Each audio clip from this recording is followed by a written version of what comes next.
up with it? How you doing? Good, and you? I'm doing good. Yeah. Introduce yourself, let the people know who you are. I'm Jessika. I'm a photographer at STL. So yeah, that's me. Yeah. What part of St. Louis did you grow up in? Oh, that's a hard question to answer. Well, not really. Majority of the county, but I've been back and forth ever since I was a little girl. I used to go to Rosenberg like almost every day. So I go to school and then I leave and go to the city. So, and I lived in the city when I first was born, and then I moved to North County, and then I came back to the city, like towards my sophomore year. So I'm from all over for real. I never really had a stable place really. So yeah. What was the reason of you moving around so much, you would say? Just low income, for real, to be honest. The life that I lived, there ain't really nothing more to it. Parents just trying to make a way. I got 3 other siblings, so yeah. Older siblings, I'm the youngest, so. Yeah, hey, I definitely can relate to that. I had certain places where I would be, but as far as like my actual home, was definitely all over the place. Yeah, all over the South. place. I never really moved into the county until I moved on my own. I moved in the county when I moved out or whatever. I stayed in a lot of different places in the county, and then eventually my dad wanted to move back to the city, so I moved back to the city with him my junior year, and then I started going to school in the city. He really didn't want us to go to school in the city, so that's the real reason why we stayed out in the county, because he didn't want us to go to the schools. Sure. He liked the environment, he loved the city, like the culture and all that different stuff, but he didn't like the school system, so he tried to keep us out there in the county as much as he could. I mean, nowadays, the county Now is it's different. yeah. It's most definitely different, and I grew up seeing it, you know what I'm saying, seeing the change over time. Like when I was younger, the county didn't look like that. Spanish Lake wasn't known as the lake. It was just known as Spanish Lake. So just different stuff like that. So yeah, it really, sad to say, it's going downhill. It's New North Side. Basically, I didn't want to say it, but it is, and it really did like flash before my eyes as I was growing up, just seeing how it's going downhill. It's pretty sad because I don't want to see like my community, like schools that I went to, shut down just because we can't take care of our own neighborhoods. And I think this should be a wake-up call to people that are moving to the north side. I mean, or North County, just to take care of your property. Just don't treat it like it ain't nothing, because we do cause a fuss when these white people like to come and gentrify neighborhoods. But that's what happened to the downtown. that's what's going on right now. You don't see it. It's but it's like, do you really want your neighborhood to look like that? Do you really want it to look like that? You should have took care of it ahead, That's the thing. Or just continue to take care of it. That's all it is. It's just keeping up with what you got. Even if you don't have a lot, like, and I think what really showed it was like, I could say like my grandma, like, they didn't, you know what I'm saying, the older generations, they didn't have a lot, but you knew like when you walked into their homes and different stuff like that, that it was gonna be decent, you know what I'm saying? So just keeping up those different morals and stuff that we kind of lost over the years, so yeah. Definitely. What high school did you go to? I graduated from Live for Life, but I went to Hazelwood Central my first 2 years, and then I left my junior year and I went to Live for Life. Okay. Yeah. How was it at Live for Life? I love Live for Life, actually. I think it's a good school, especially if your kid thrive in smaller environments versus bigger populations. I think Hazelwood Central had like 3,000 kids versus Live for Life. They got like not that many. Maybe I want to say like 500, maybe. It's really small, so, yeah. But I really loved it because I was able to go in and see familiar faces, and I felt comfortable talking to my teachers, talking to the kids that was around me. I could relate more to my peers at that school versus being in Hazelwood Central a little bit more as well, and just the different opportunities that you're able to do. Like I started that 21st century photography class that I mentioned to you before I turned on the camera, but stuff like that that I was able to do that I don't think I would be able to do at Hazelwood Central just because of how big it is, and they just already got their plans, and it's just kind of come to school every day and we got this plan and that's it. So. Yeah, so you say basically Live for Life was, the structure there was more beneficial to the students because it's very beneficial. Less students to have to cover and just more teachers better focus more on smaller classes. Yes, and that's really what I feel like schools are missing, focusing on the kids. It's really like a homeschool feel. So like if you need anything, if you behind on work, you can come and you can catch up on that work even on weekends. Like teachers will come, you know what I'm saying, and be there. And of course other people will be there. But just to help you out, just so you won't be stuck behind, like I really feel like that place really, they really believe in No Child Left Behind. They're going to do what they can to see you succeed. Yeah. Sure. How exactly did you, what made you choose photography? Growing up, I have an uncle that's a photographer, and I used to work under him a lot. He'll like take us onto his different jobs that he would have just to, you know, help him out, and he'll throw us some little money. And at first, I was like, oh my God, you doing all this, just taking pictures? But then eventually, like, I just grew a love and a passion for it, especially during the class that I did at high school. That really grew. And then when I bought my own camera during the pandemic, it really pushed me to start my own photography business and go out there and start taking pictures of people. So, yeah. They say, like you said before, the conversation started on camera. We had a conversation prior to this, Yeah. and we was talking about similar inspirations that we had, that we share, Yes. as far as how it started by our careers in a sense. Yeah, so also during the photography class, my art teacher met with Andrew Lindsay, the lady who does Humans of STL, Mm-hmm. and basically she just talked to us about photography, why she does it, and how interested it is for her, because it is an art, so a lot of people don't want to consider themselves artists because, you know, I guess you don't make that much money, but I don't care. I'm looking to do something that I love, that I can wake up and do every day. So talking to her and her giving me pointers, like we went to the Arch, we had like a little photography day at the Arch. She gave me a lot of pointers on how to do portraits, and reading her different posts and how she just can walk up to people and have a conversation with people. I think that's amazing. So she really helped me. She helped me recite a post that I was able to do at graduation about one of my peers, and he was able to get a scholarship to his college. It really influences me to keep up with photojournalism, especially with what I'm going through right now, health-wise and raising awareness. So, yeah. Yes, it started with Views from the Arch. It wasn't Views from the Arch then. I think I named it People These Days. That's what I started off. That page is long gone. Yeah, I didn't start off as Just K. I started off at, what was it, Looking Over You Images. It was like Lou Images. And then I changed it. That page is long gone too. Not gonna find it, so yeah. I really did start off different, yeah. Yeah, she's very, like, she just came out of nowhere. But I was just sitting there on the bus stop heading to school. And she just walked up to me, just got, hey, she was just talking to me for a second, then she asked me about, can she record? I'm like, yeah. And we just sitting there talking, and she ended up taking a picture, gave me a card, then I probably like two or 3 weeks later, she posted a picture, story, or whatever, and it went viral. Oh, really? Yeah, it went viral. Yeah. The response to you posted anyway, she asked me what's my biggest regret, and I said joining the game. And then she posted with everything else I said outside of that. You know what? I don't know how long ago that was, but I feel like I read your story. Probably so. It was. Because I've been to her photography studio. I was in school 17, so yeah, it's probably like 2000, it's like 5 years ago. Yeah. It was probably like 5 years ago. Yeah, I felt like I did read your story, and that was probably one of the stories that really. Yeah, because I felt like you were at her photography studio. No. I was at No, like she had different pictures of different people that she did, the different subjects that she interviewed, and she just had, you know, the ones that I guess that she favored the most in her photography studio, along with the story at the bottom.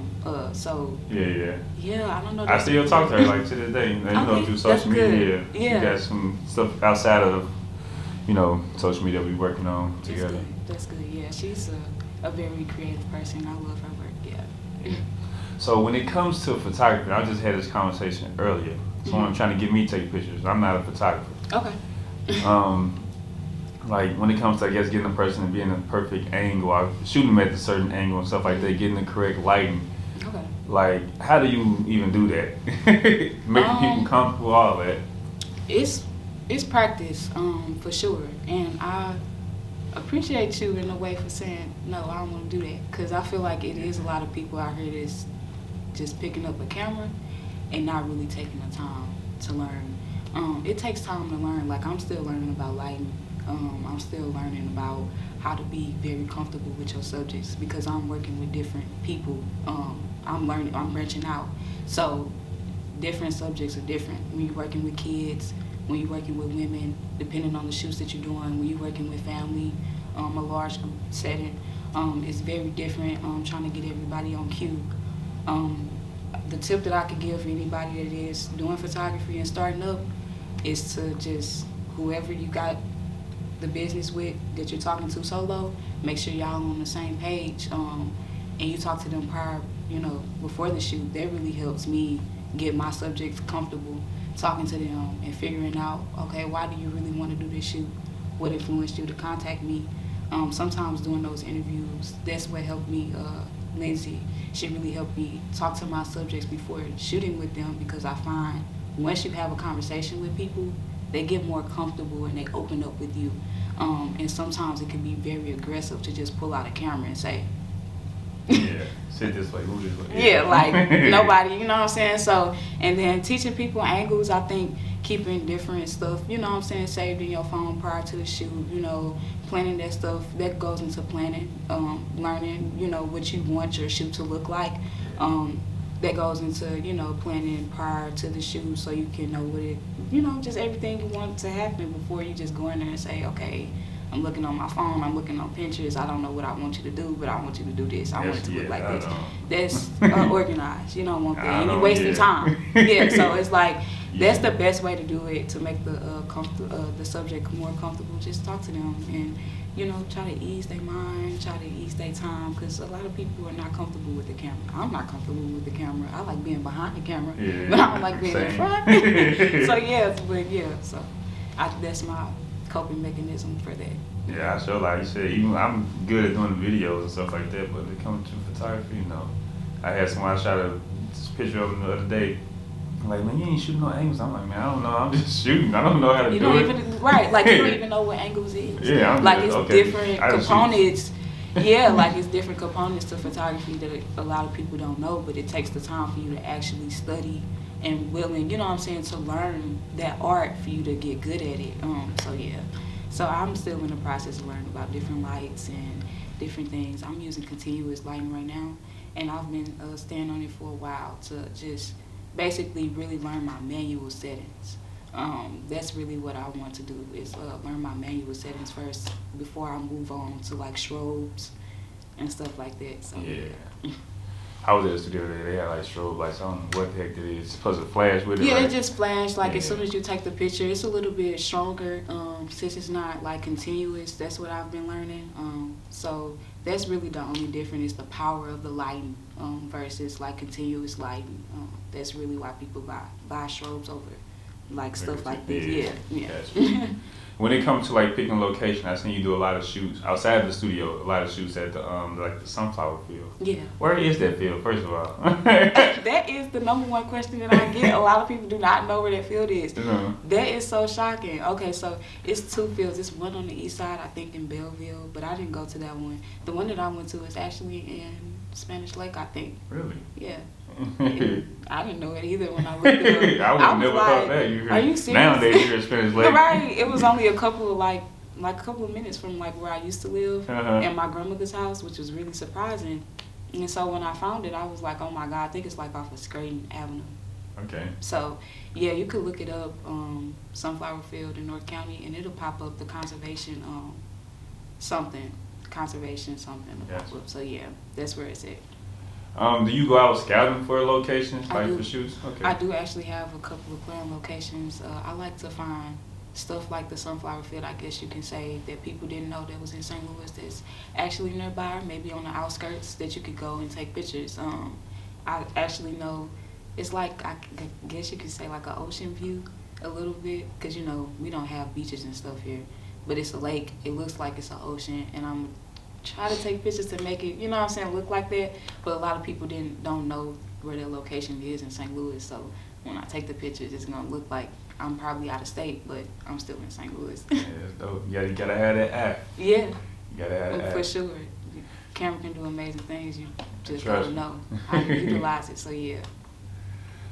Another thing when it comes to taking photos, another thing I might say to someone who wants me to take their photo, I don't know how to edit them, like remove the blemishes and all of that, make the skin look smooth and all that stuff. Yeah, editing is a process. That's another learning step too. Along, you know what I'm saying? That's why it takes a lot of commitment, because you gotta know how to work your camera. And if you're into editing, because a lot of people don't do their edits themselves. I learned how to edit because I feel like, why not? But something that I'm working on, that I have been talking to like different mentors, is you really don't need to edit if you get that good shot.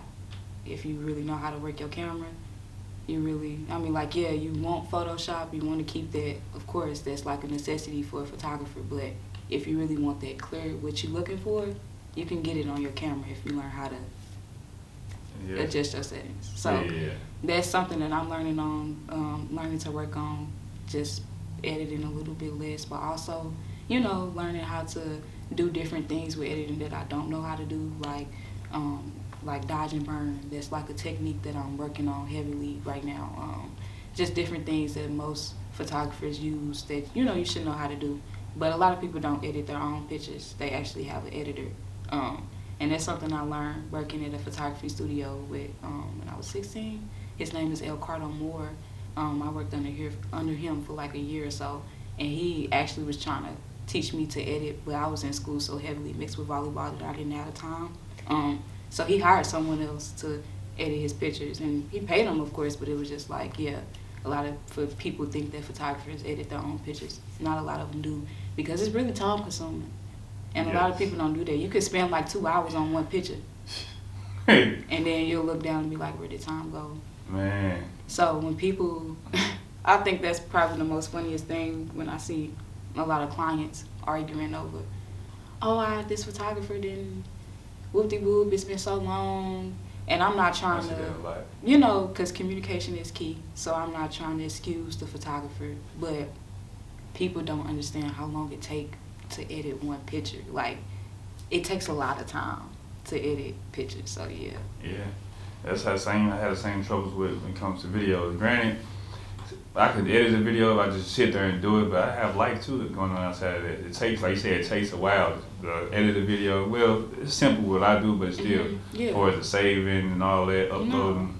Sometimes I have to listen to the interviews, you know, if it don't go smooth, you know. It definitely takes a while. Making the thumbnails, well, I pay somebody now to make that. That takes time. Do you want to, like, first I just, you know, screenshot it or whatever, but now I actually make it look good and creative, put a backdrop behind it, whatever. That takes time. Yeah, because you want quality. And that's what people don't understand. Like, you want quality over anything. That's what I'm looking for, is my quality of my work. So if I'm telling you that it's going to take a minute, just trust me. I used to tell people, I kicked my ass. I used to tell people, y'all have this out soon, y'all have that a couple of days. You know, I tell people it's gonna be at least 2 weeks now. Yeah, I've been telling people that. It's at least 2 weeks. Cause I'm in photography groups on Facebook too to help me, you know, just people that I don't know that could be mentors to you. I'm open to any type of advice.